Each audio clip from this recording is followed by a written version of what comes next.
আসসালামু আলাইকুম।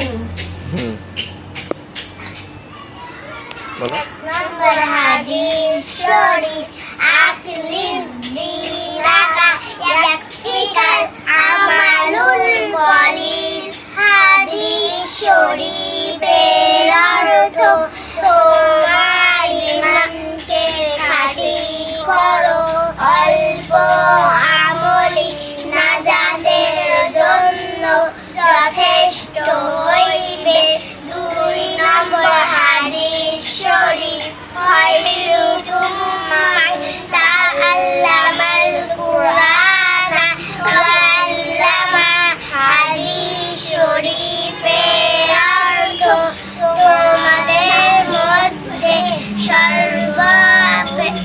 সর্বোত্তম ওই ব্যক্তি যে কুরআন মাজিদ শিক্ষা করে এবং শিক্ষা দেয়।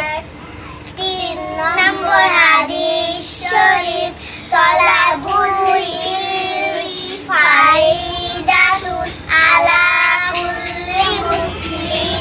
হাদিস শরীফের অর্থ দুনিয়ার তরফ করা প্রত্যেক মুসলমানের উপর ফরজ।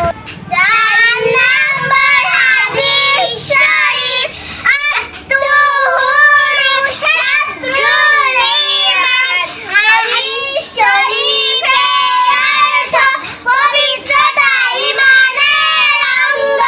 5 নম্বর হাদিস শরীফ মিফতাহুল জান্নাতি সালাহ। হাদিস শরীফের অর্থ নামাজ বেহেশতের চাবি।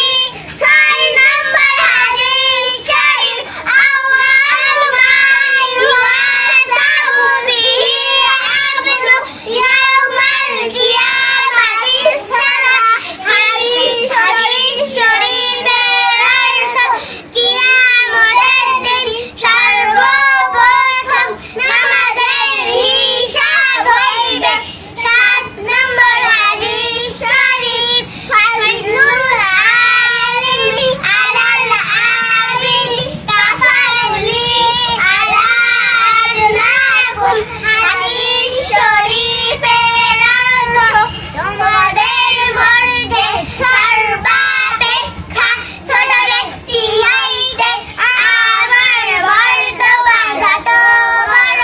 বেঈমানদের চেয়ে একজন খাঁটি আলেমের মর্তবা যত বড়।